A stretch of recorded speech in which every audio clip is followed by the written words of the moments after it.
Salutations all, and welcome to Basic Public Speaking. I am your instructor, Christy Thomas, and this is the video discussing the storytelling speech requirements. Well, really it's the description because there are no technical requirements phase. I don't ask for outlines. I don't really ask for a time limit, but I do really wish we could go for at least 2 minutes, especially on these. This just gives us time to really get into it. Now, with storytelling speeches, there's 3. Don't be frightened, don't be scared. I know you're like, that's 7 speeches total this semester. I know, it seems like a high number, but it's not really too bad. The storytelling speeches I created just so you can find a comfort in your speaking voice. And I call them storytelling because I feel like we're more in a storytelling than just reciting out information. I give you genres in your main speeches, and with storytelling speeches, I don't care if you want to go a different route with genres. If you want to do celebratory, if you want to do informative, if you want to do persuasive, that's your bag. But here's the thing, I'm going to give you an umbrella topic, which means I give you the description topic and you run with it. So let's go ahead and discuss it. The very first storytelling speech I label song. Why? This project is you pick a song, any song, I don't care. But you pick a song that means something to you. It could be because you love the artist, it could be because it's a fabulous album, or maybe it just speaks to you. So when you send me the video, you can have the song playing in the background, or you can just kind of put a link to the song so I can hear it. It could be something I've known or something I don't know. And this introduces me to more music, and which is never a bad thing in my opinion. So let's talk about the description for this storytelling speech. Pick a song, any song, as long as it means something to you, and tell us why it has meaning to you. There are certain songs in my world that automatically I hear and it takes me back to a moment in time. It could take me back to when I was in high school. It could take me back to a wonderful summer or a wonderful moment. Or songs can remind us of people. I have a song that reminds me of my grandmother. I hear it automatically. I have songs that remind me of certain people that I've met in my life. You know, songs hold meaning. Songs hold power. I just want to know one song that reaches you. It could be a song that gets you through when you're not feeling the greatest. Or it could be a song that you listen to when you're mad and you want to be mad and you need a song to let you express that. Or it could be a song that cheers you up when you're not, again, feeling the greatest. Or sometimes we have songs we want to listen to when we need to release that emotion. It just, tell me about it. One song, and tell me why it has meaning. I have a few songs. I hear You Are My Sunshine, and it does not matter who sings it, and I have 4,000, obviously an exaggeration, versions of that song. I sung it to my wildlings. My daughters are NICU graduates. They were in the NICU for 3 weeks after they were born, and every day I'd visit them, I'd sing them that song, and I sung it to my son. I have it tattooed on my back with my kid's name on it. Yeah, I'm that mom. But it has meaning for me. There's a song that I hear that automatically reminds me of my grandmother. I already said that.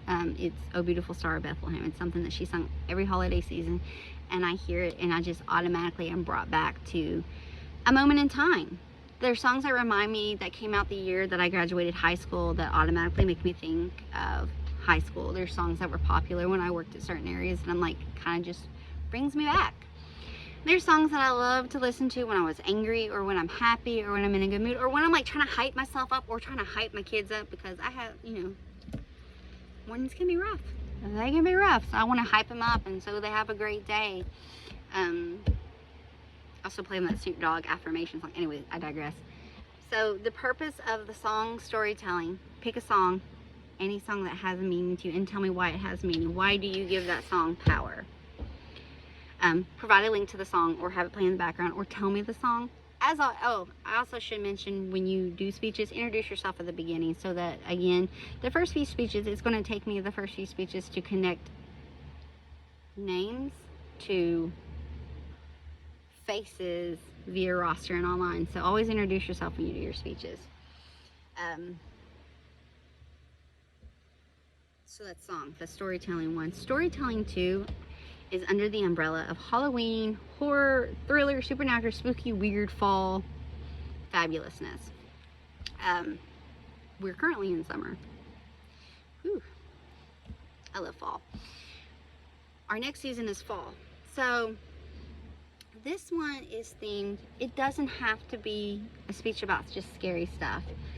I'm going to read, and again, it'll have its own module and we'll go into detail.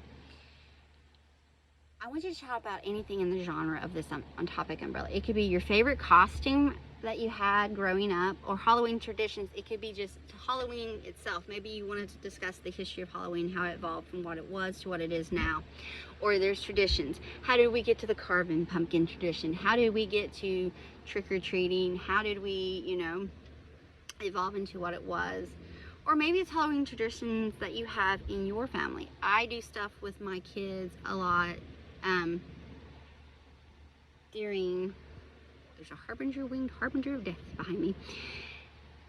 There's traditions that I do with my wildlings, and it's, you know, Halloween fall traditions. So maybe you want to discuss something. Maybe you go apple picking, or maybe you go to a pumpkin farm, or maybe you go on hay rides, or maybe you go to Fallsburg, or maybe you do haunted houses, or maybe you just would like to sit around, watch Halloween movies, making delicious treats to snack on.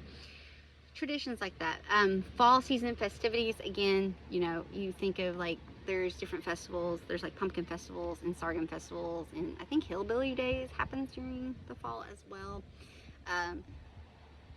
Different cities have festivals. I know Carter County, Old Grayson does the Oktoberfest, so different traditions that way. Haunted houses or trunk or treats, stuff like that. Fall, like I said, fall season festivities. It could be, you know, apple picking, or, you know, watching the leaves change. All that falls under it. You can also talk about historical events. When I say that, there are supernatural, thriller, horror themed historical events or people that kind of go with the genre. Urban legends, ghost stories, tall tales, films that are horror, thriller, supernatural genre, TV series under those genres, conspiracy theories. Nothing of the current of the last year, but I take that back because aliens are now real. A favorite book, character, author, favorite monster, favorite spooky themed food, and or anything spooky related. You can also discuss your favorite Disney villain, how to carve a pumpkin, true crime stories, historical, spooky, scary, haunted stories. And I say that because there's a lot of locations. If you think in Kentucky alone, we have the Waverly Hills Asylum in Louisville, Kentucky, which has an awful background, but is also reportedly very haunted and on lots of haunted television shows. There's other locations, there's ghost stories all around. You can just think about it like Appalachia ghost stories as well.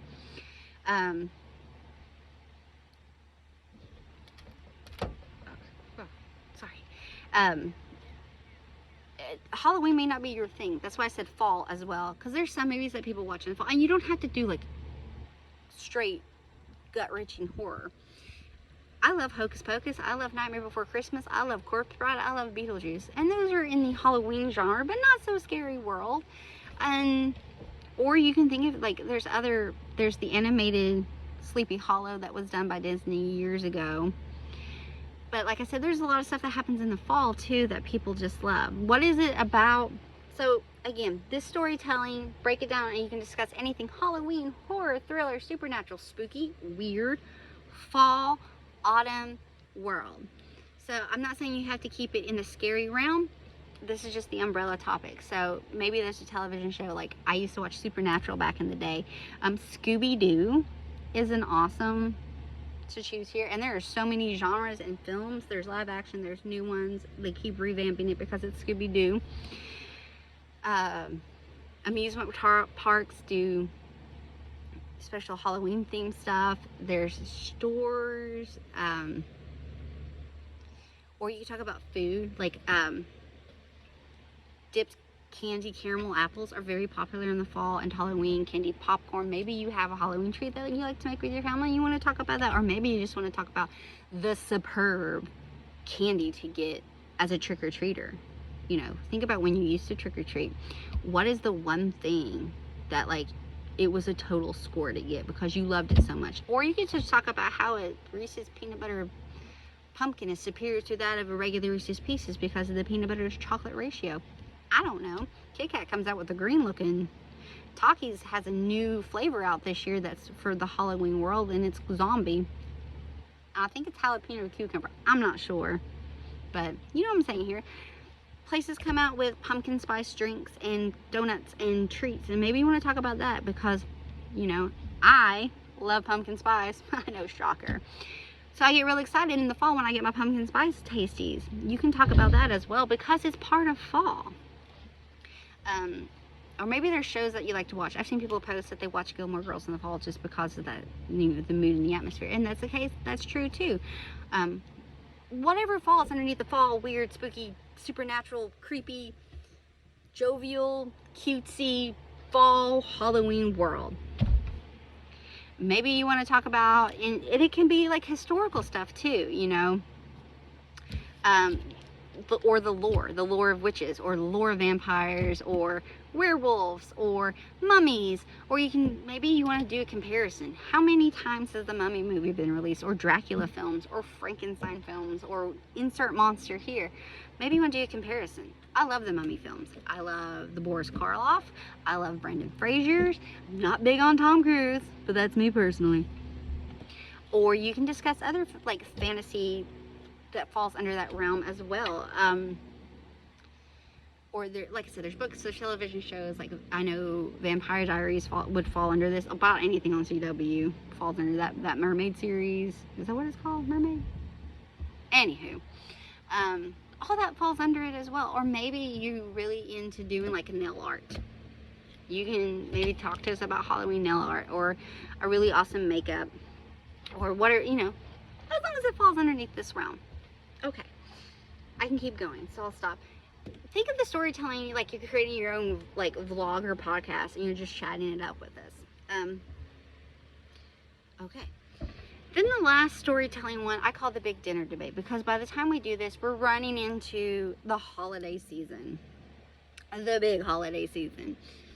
So generally that usually entails family gatherings or hanging with friends, social events, cooking traditions, and or large meals, and or all of the above. So the big dinner debate storytelling is you're going to plead your case. Now, I don't want to know about the main dish. You love turkey, you love ham. I'm not here for that debate. I'm not here about your debate for lamb or your vegan option. I want to know the absolute best side and dessert to have at a large meal at the holiday time. Hands down, I want you to tell me. And I want you to tell me why. Don't just tell me because it tastes good. I get that. Folks, I'm a fan of food. Tell me why. Is it because you only get it this time of year, or because you get Aunt Sherry's and she makes the best one? Or maybe it's because it's like memories created. But you're to discuss, put out there and debate the best side dish and best dessert to have at the holidays. And tell me why. Alright folks, that's all the storytelling descriptions. Again, they will each have their own module as we get to them. This is just a quick snippet reference video. As always, if you have any questions or concerns, please reach out to me via email. I will get back to you as soon as I possibly can. I hope you have an amazing week. Thanks so much. Bye.